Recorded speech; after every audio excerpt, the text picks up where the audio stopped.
Conversation continues here on Channel 9 KLRN. One of the things that you've done extensive reporting on is the renaissance of the west side of downtown, which was the stepchild for a long time. They really, ever since Centro de Artes moved out, they've struggled. They had a Smithsonian Museum in there for a while.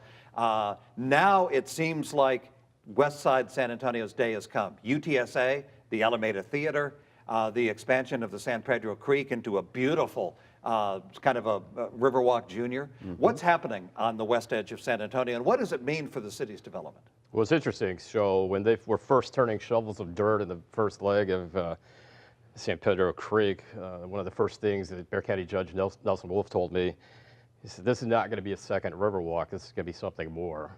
And lo and behold, since then we've had UTSA with its new president, Taylor Amy, come forward with a grand vision for the downtown campus and all the interconnectivity that can occur by just two major projects, let alone those in addition to come. So you'll see that migration of economic development go west, finally, for the first time in the city's history. And talk a little bit about the Alameda. Key to all of this sits along the one of the stretches of San Pedro Creek that could be one of the hottest points of that waterway. 23 million, 2-year project. They've got a design team on board now, so it's moving forward. New home for Texas Public Radio. It's just going to bring a different vibe to that stretch of East Houston Street, Agreed. West Houston Street. Agreed.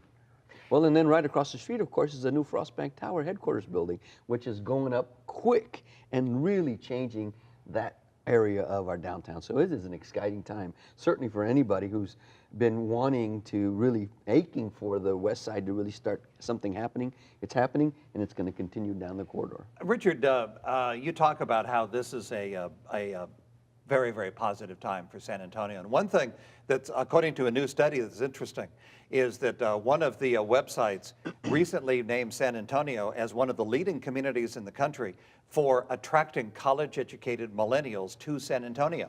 I remember when Mayor Castro took over, hearing him give a State of the City speech where he bemoaned the fact that this was just 10, 12 years ago. Yes. That San Antonio was a community where you graduated from high school and you left town and you didn't come back. That's right. That's right. What a change we've seen in the last 12 years. The growth of our colleges and universities into a number of world-class institutions are keeping local high school graduates here. And when they leave, opportunities for them in tech and cybersecurity and manufacturing. Talk a little bit about the change you've seen in that period in the opportunities for young people in this city. Well, the designation that you've referred to on that website, that's not the first time that we've been shown to be an attractor of young talent, degreed talent. It's the second or third time, in fact. So we are doing something right, and it starts with the fact that we're really focusing time, effort, and energy on getting young people plugged in to work experiences outside of high school. Because they need to understand that, the world doesn't end with once you graduate from high school. In fact, it's just beginning. And so we are doing so much of a better job at our local independent school districts with the internship programs that we have in San Antonio to really plug young people into the hope of what they can do in this city. And it's working, and they're coming back. And not just the ones that are from here that are going to college and staying here, but others that are coming from all over the country.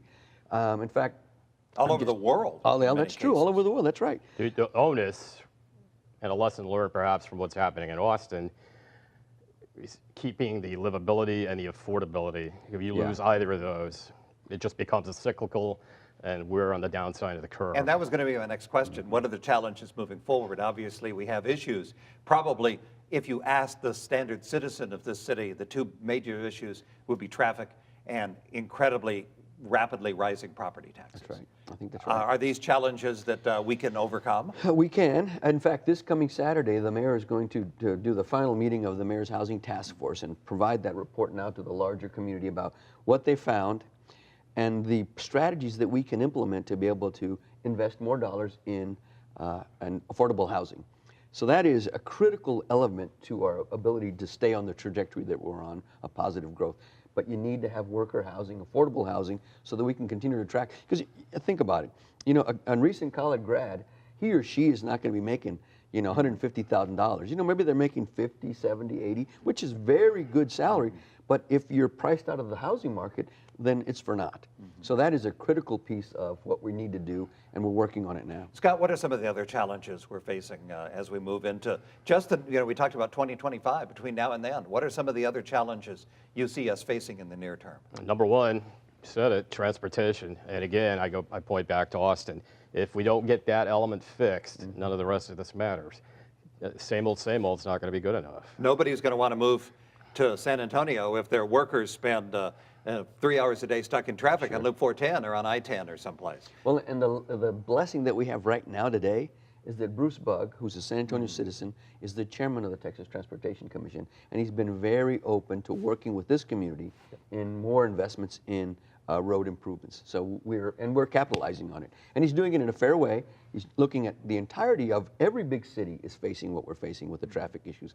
So they really have got a good program, I think, a good plan to really invest some serious dollars in all of the population centers in Texas. And a mayor who sees this as a top priority. But all these cities also have more vigorous mass transit than we have, too. They certainly do. We just simply refuse to cross that line. It's a line in the sand and has been for some time. Can we overcome that? I said it on your show before. I think we got stuck in nomenclature. We got stuck on streetcar or rail as words that were negatives and never got beyond the dialogue. And we have to get beyond that dialogue.